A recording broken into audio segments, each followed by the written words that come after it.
A, a petition for certification shall be denied if the petitioner was convicted of a felony within the last 5 years for physical harassment or battery or drug-related offense.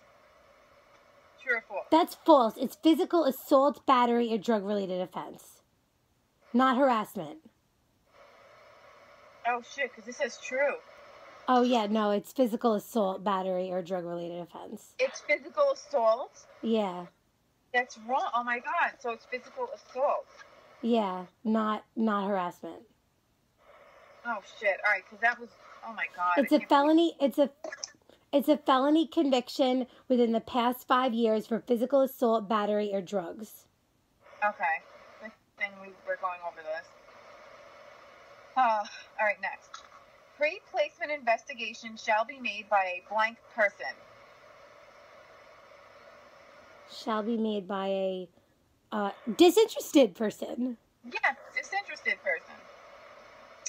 Next question. A disinterested person includes a certified social worker, the probation service of the family court, or an authorized agency designated by the court. To conduct pre-placement investigation, yes. Yeah, so it's a social worker, the probation service, or the authorized agency designated by court. Right. Okay.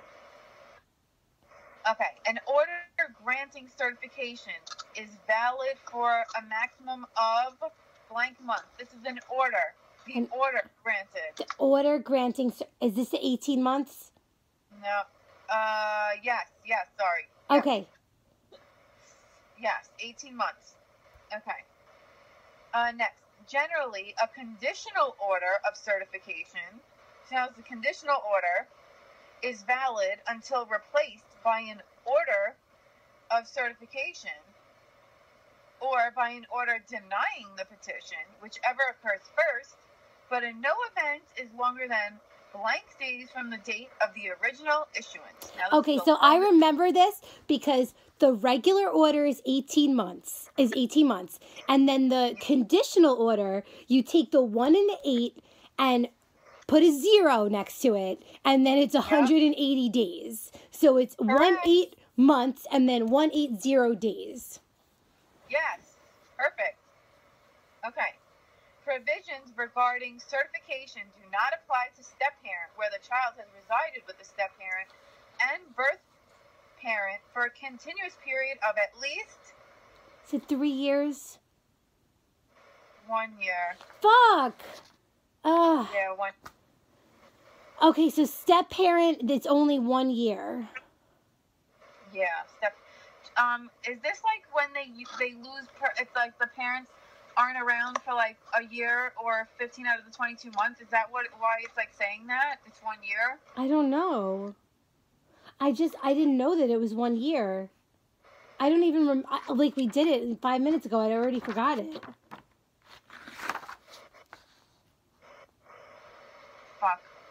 Because termination of parental rights, they have to like not have contact with 1 year or 15 out of 22 months. So I was just thinking that. Oh, I don't know. All right, so this one is, so it's the step-parent, it doesn't apply if they've been living with the step-parent for 1 year.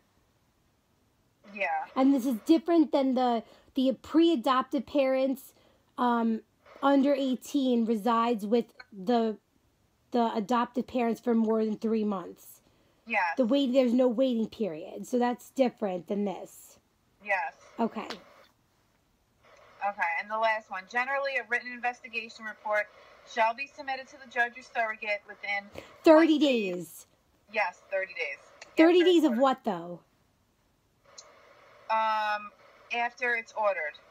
Okay, so they have 30 days to do the investigation and report on it. Yes. Okay. Okay. All right. Is that it? So wait. Yeah, that's it for the multiple. I mean, I have multiple choice, but I just have a question. Yeah. For an order with civil, a regular order has to be done within 60 days, right? Yeah. Decision? Yeah. The provisional is 20 days. Yes. And then here, the investigation report, the order has to be done within 30 days? Yes. And then also in civil, if it's relating to child support or support, like in like a matrimonial or whatever, it's 30 days. Okay. And then what about something with the medical, dental, and whatever? Oh my God, there's so many time rules on that. But we have, Angela and I have like a really, mostly her, has a really good series on it. There's a 45-day rule for, there's like 3 different things. There's a 45 days for the mandatory settlement conference. Then there's the 60 days for the filing of the, some other conference. And then there's the certificate of merit has to be filed within 90 days after the plaintiff gets the records from the doctor they're suing. They have to file the certificate of merit. Then there's 60 days for filing the notice of med-mal. And then there's a 45 days for the conference. Fuck, all right. And then with the foreclosure, it's 60 days, right? Yeah, the foreclosure, it's 60 days. For what? 60 days for the settlement conference. The settlement conference. Okay, all right. I don't know why that just came up. Sorry. No, it's fine. It's the only reason I know those ones about the med-mal is because she has it on the video. Fuck, I know. I think I remember hearing it, but I don't remember it. I'm gonna fail. I can't remember any of this. You're not gonna fail. Don't worry. Ready? Go. Okay. A support order or income withholding order from another state is registered here by sending the following documents to the tribunal here, with the exception of which one? A letter of transmittal sent here requesting registration and enforcement. True. 3 copies included 1 certified of all orders to be registered. False. It's 2 copies, at least 1 certified. Right? Yes, and 3 copies of the petition. The petition, right. Yes! Yeah. So the support order, the income withholding order, and then the custody order in Article 5 are all 2 copies, 1 certified. And the petition that New York sends to Oregon is 3 copies. Yes. Okay. A sworn statement by the party seeking registration. That the order has not been, like, vacated or modified or something? Yes. Okay. The name, address, and social security number of the obligor. True. Yes. Because I remember you were like, who wants to give their social security number? I was just thinking that. I'm like, because nobody likes to do that anymore. Right. A description and location of obligor's property not exempt from execution. This part, you're like, go look at Article 52. Yeah, and I was like, yeah, well, good luck. Go look into CPLR for that one. That's true. Okay, yeah. So the only one that was wrong was the copies. Oh my God, I'm like losing my mind. All right. I'm getting so tired today. I know. Ugh. I can't. In which of the following proceedings must an attorney for the child be appointed if no other counsel is representing the minor? Article 3, JD? Yes. Article 7, PINS? Yes.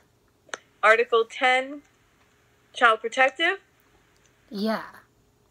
Article 5, Paternity? No. No, it's only 3, 5, and 10. I mean... 3, 7, 10. 3, 7, 10. Okay. All right. True or false? Oh, okay, forget it. This is another stupid question. Okay. Okay, next quiz. Let's see what it is. It's like on everything, so let's see what this one is. I don't know if it's family court. Let's see what it is. I don't care what it is. Oh my God! This is on the DRL and the RPAPL and rules. Cool. One? Yeah, let's do it. Okay. A notice of appearance is to be filed at the first appearance in court or within blank days. Blank from retainer or appointment, whichever is sooner. 10 days. Yes. There are blank terms of court, and each term is blank weeks long. Okay, you can answer that one because I hate this question. Okay. I mean, if you work in a courthouse, you know that it's 13 in a year and 4 weeks. Like. I know, exactly. A county clerk, chief clerk of Supreme Court, or county court shall refuse to accept for filing papers under which of the following circumstances: one, the paper does not have an index number. That's true. Two, the caption of the summons, complaint, petition, or judgment has et al. Instead of naming all the parties. Summons, that's true, right? Petition, or yeah, that's true. Yeah. Those are the only ones that have to have all the names listed. It's like the answer and stuff could have just et al. Okay. The paper is filed in the wrong court. Yeah. The paper is not signed in accordance with Rule 130-1.1 certification. True. The paper sought to be filed as an action subject to electronic filing. I think that's... Oh, wait, subject... I don't know. I don't know if that's enough information to make it wrong. I know. Let's see the answer. Because if it's a pro se party, then he's exempt. I know. It doesn't say that. All right. So what else do they got? That's it. It's saying that they're all true. Okay. Well, generally, yeah. But if it's a pro se party, all right. Okay. Or I remember your video because you're like, or if the Luddite, he can't fucking figure it out. You were like, oh, if he's too stupid to figure it out. Do you know what's sad? Is that video, that was like the first video I think I ever did for this test. And that video has more views than any of my other videos. And it's horrible. It's so unedited. It's horrible. And the one that you were doing, the rain, you were like walking around, you're like, fucking Nate wants to... Oh my god, that was my second most viewed video. Like... 4 fucking months. Oh my god, yes. Oh my god, yeah. I was like, I'm thinking about like how much effort it's gonna take to delete all these videos, and I'm like, you know what? I'm just gonna fucking leave them up. I don't care. Okay, next. There shall be no fee for RJI in any application to a court not filed in an action or proceeding or upon following matters with the exception of... Okay, there shall be no fee for an RJI in an application to a court not filed in an action or proceeding or upon the following matters with the exception of A, an Article 78 proceeding. True. A petition for sale or finance of religious non-for-profit property. True. Hello? Yeah. Oh, I thought I lost you. No, I'm here. Is that no? That I think is no fee, right? No fee. Okay. These are all no fees except for one, right? Yes. Okay. Okay. Application for a name change. True. Habeas corpus proceeding where the movement is institutionalized. Definitely true. Default judgment to the clerk under CPLR 3215. False. Ooh. I don't fucking know. That's false. That's false. That one does you have... You gotta pay for that. You have to pay for that? Yeah. No, it's saying that you have to pay for an Article 78 proceeding. Oh, I'm thinking Article 7. It's only Article 78 proceeding that you don't have to pay for when it's the jail credit thing.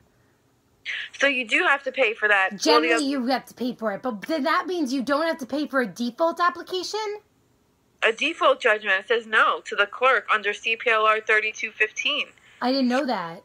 I didn't know that either. I knew the other ones, the petition for the sale, whatever, and the name change and the habeas. Oh, I gotta go back and look at my video on this. It's 202.6. Yeah, I gotta go watch that video again. Because I don't remember that at all. I don't remember the 3215 thing at all. Yeah, I don't either. Okay.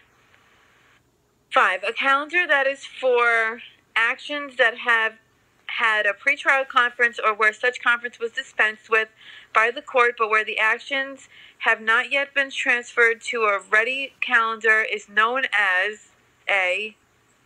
I don't know. Is that reserve calendar? I don't even know. I don't know. Yes, it's a reserve calendar. Okay, reserve okay. Okay. Which of the following is an incorrect prefix for family court? Oh, we don't need this. Do you want to do it anyway? Incorrect prefix for... We don't need no. I don't want to know. Anything that I don't have to know, I don't want to know. Okay. Notice of permanency hearing shall be made upon the respondent or foster parents caring for the child or pre-adopted parents by the petitioner not less than... Shit, I don't know either. Okay, the choices are 1 week, 14 days, 2 weeks, or 1 month. I'm going to go with the 14 days. Me too. We're right, 14 days. Well, okay, well, that was because they made the choices easy, but I totally didn't know it. I know. All right, so what was that again? The pre-adopted parent thing? Number set. Let me see where it came from. Oh, it's in a rule. It's a rule. Oh, 205? It's a 205 rule. Notice of permanency hearing shall be made upon the respondent or foster parents caring for the child or pre-adopted parent by the petitioner not less than 14 days. Oh, I do have a video for this, but it's really old. So I probably haven't watched it in ages. Oh my god. Okay, 8. The following civil cases are entitled to a preference in regard to the order with which cases are tried. And it's CPLR 32 something. An action brought by or against the state. Absolutely. An action where a preference is provided by statute. True. An action where the interest of justice will be provided by an early trial. True. An action upon the application of a party who has reached the age of 70. Yes. An action based on medical, dental, podiatric malpractice. Yes. An action to recover damages for personal injuries where the plaintiff is terminally ill and alleges such illness is a result of action by the defendant. That's also true. Yes. Okay. When no such preference exists, civil cases are tried in what order?